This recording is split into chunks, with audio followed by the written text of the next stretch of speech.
honestly don't even know where to start. Before I review a game, I play through it from start to finish to familiarise myself with the experience, even if I've played the game a million times before. Jak 3 is a game that I've been successfully replaying since I first beat it way back when. And I'm being honest when I say this, but this was the first time I didn't enjoy it.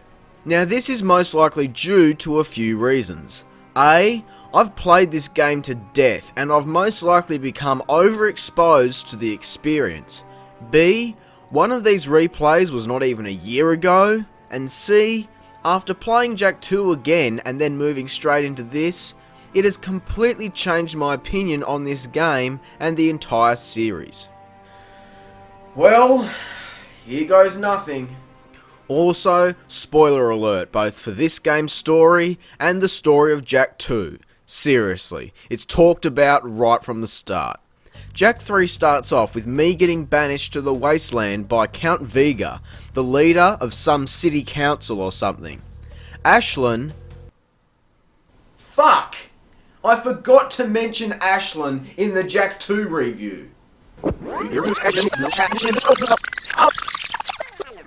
Ashlyn is Baron Praxis' daughter, and is Torn's sweetheart.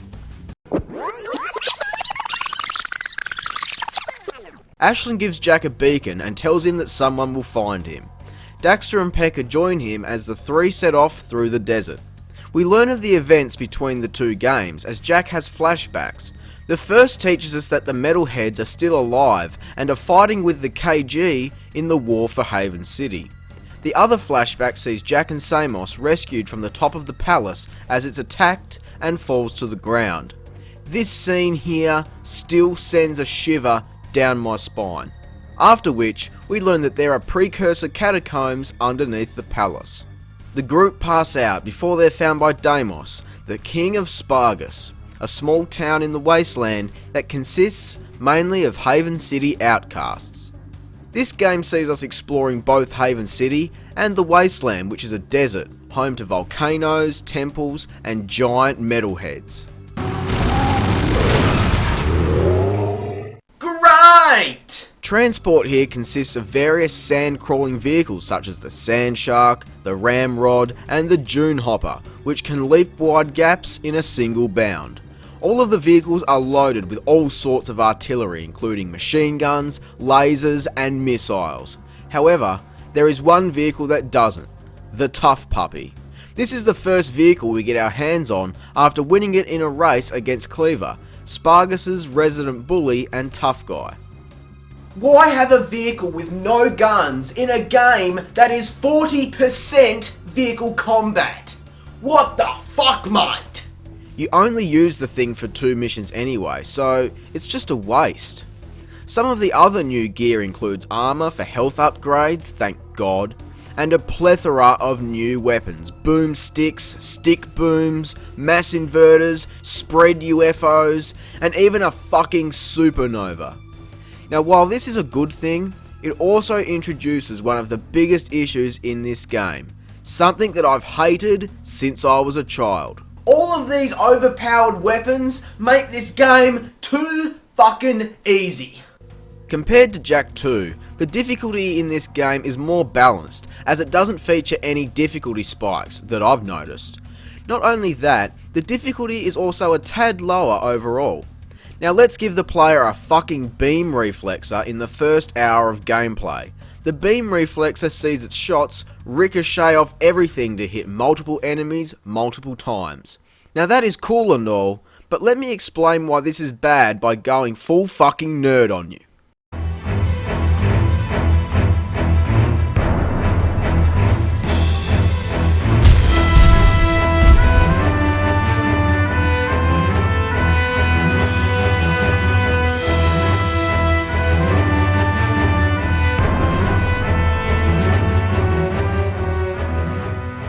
Did you know, in game theory, there is a term known as dominant strategy? Put simply, this means that when a player is given an attack or weapon, etc., in a game that is super effective, and allows you to win or beat the game without using anything else, that this is the only thing the player will use.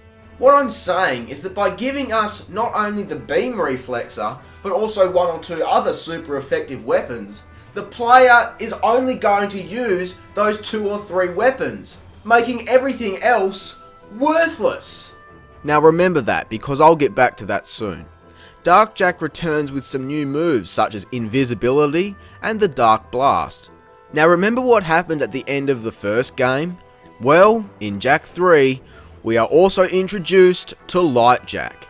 So now, finally, that rough addition to the end of the Precursor Legacy has finally come full circle, and we have even more abilities to play with. Self-healing, time freezing, a shield, and even flight. Yeah. That is so fucking epic! I can fly now! I can show you the world. Too bad these abilities feel wasted. What I was just saying about dominant strategy, I mentioned in the Jak 2 review that I rarely felt the need to use Dark Jak unless I was completely surrounded or having trouble. Well, in this game, I never use Dark Jak. Unless, of course, I'm required to use a certain ability. And the game doesn't even give you the chance to figure it out for yourself. Hey, remember that move you just did several times to get here? Press this button to do that move and keep going. There is no learning curve. As for Light Jak, the same thing applies. Aside from health regeneration, I only use these powers when the game tells me to. There are only 5 times you need to slow down time, and it is right after you get the ability, and never again. Shield? I forgot I had it because no one can touch me thanks to all this shit. And my wings? While this ability is actually required a few times, I'm still only using it when the game wants me to. This is just not a good thing, but don't worry, that is my main piss off out of the way. So, let's talk about the story. The main plot of the game is that Count Vega is trying to get into the catacombs under the palace. Meanwhile, a monk named Seam tells us about a bright light in the sky that we later find out is the Dark Makers, an ancient precursor form that wants to take over the world. Much like Jak 2, this game is split into 3 parts: the Wasteland, Haven City, and Saving the World. The Wasteland mainly consists of vehicle missions, collecting artifacts, rescuing Wastelanders, as well as murdering giant metalheads and protecting Spargus from these asshats. Once we make our way to Haven City, we join the fight between the KG and metalheads against the city. The KG are all robots, all of which featured briefly in Jak 2. These missions include several sewer runs, defending against attacks, and attacking both parties.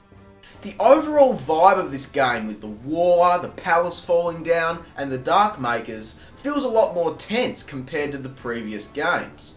Although, I'm not a real fan of the changes to Haven City. Yes, the tower fell down and destroyed the city, I'm cool with that, but why is this part of the city all of a sudden high-tech and modern like this? In the last game, it was a ghetto, and it hasn't been long enough in between the 2 games for this to be built. Nitpicking, but hey, I don't like it. Daxter is also playable in this game. I didn't mention that he was in Jak 2, because it was only one time in Mars Tomb for no more than a Crash-style chase scene. But here, there is a lot more Daxter gameplay, although I'm not entirely happy. Once the excitement of playing as Daxter wears off, you realise that most of his segments include monkey bars, and while he does some other things like driving a missile and pretending to be Pac-Man, by the way, hardest mission in the fucking game, Daxter only has one platforming section, half of which is monkey bars.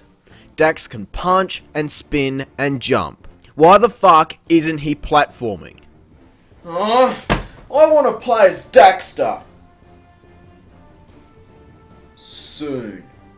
The point I'm trying to make is that it feels a bit tacked on in my opinion, and there is no way that you're going to sell me Daxter killing metalheads that take multiple hits from a gun in one shot. Bullshit. Speaking of metalheads, they still drop their skull gems. In Jak 2, these were only to pay for Dark Jak upgrades, but here, they're used as currency to open the challenges scattered around the world. I don't know about you, but this just feels like another thing that doesn't need to be here. Precursor Orbs are back again, in mass. These are used once again to purchase concept art and other stuff like that. We can also use them to purchase weapon upgrades, like they really need upgrading, unlock extra vehicles which are worthless as they are the same as the ones you earn throughout the game, and purchase a larger variety of cheats including unlimited light and dark jack, unlimited ammo, and fucking invulnerability. As if this game wasn't easy enough. Now you can be invincible? In Jak 2, one of the power-ups is invulnerability, but it only lasts as long as you're Dark Jack. Here, you can just be invincible. Like it matters, because nothing can fucking touch you anyway. I know I've mainly focused on that aspect of the game, but it's annoyed me since I was a kid. But this is the first time it's actually pissed me off. What's happened to me? This is one of my most cherished games, a game from my childhood, and I'm standing here raving over it. I need to find the light.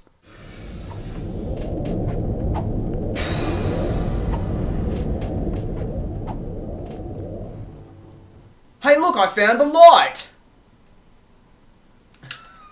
Fuck, that's such a bad joke. Let's finish up the story. We learn that Errol from Jak 2 survived his fatal crash, became a cyborg, and is the leader of the KG. Jak attacks his floating war factory before Errol escapes. It turns out that Errol is contacting the Dark Makers to use them to take over the world. Some stuff happens and we find ourselves going through the ruins of the stadium and palace to reach the catacombs before Count Vegan. It's Vega! Yeah, whatever. With help from Deimos, we get through. Wow, Deimos has been such a father figure to Jak. They get hit with a missile and Deimos is crushed by their vehicle. Before he dies, he asks Jak to find his son, Ma. As amazing as that is, let's try to figure out this story. Ma built Haven City, as well as his own tomb, and this mine we explore in the game. Ma is also the little boy who is also Jak, who is also Deimos' son, who Count Vega took from Deimos to use in eco experiments before Core kidnapped him and tried to kill him in Jak 2, before Jak saved himself and they went back in time to one day come back to relive all of this shit over again. Can't argue with that.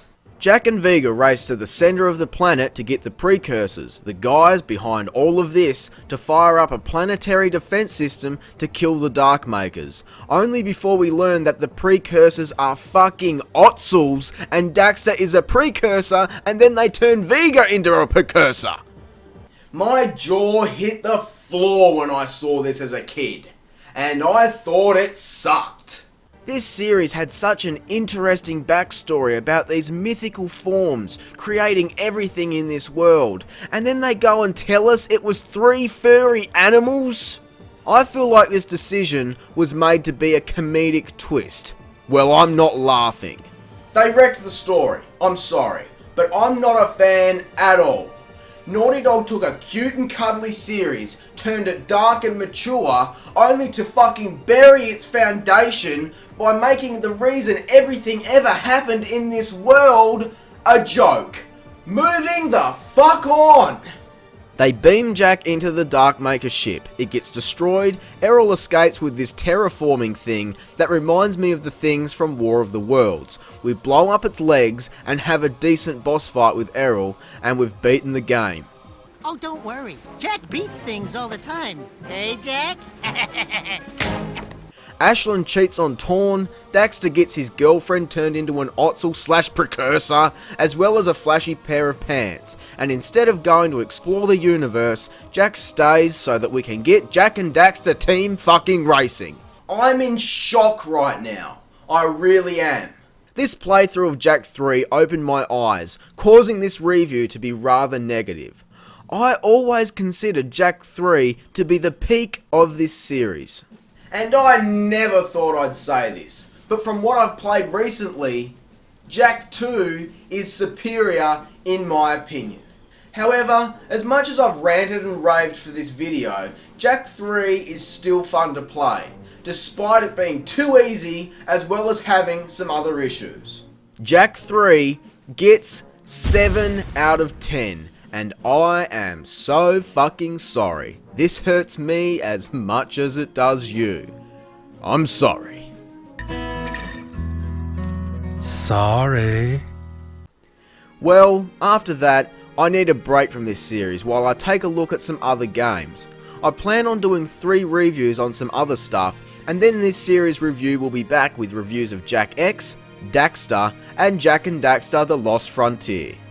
But until then, I hope you enjoyed the video. If you did, be sure to leave a like, subscribe, and share.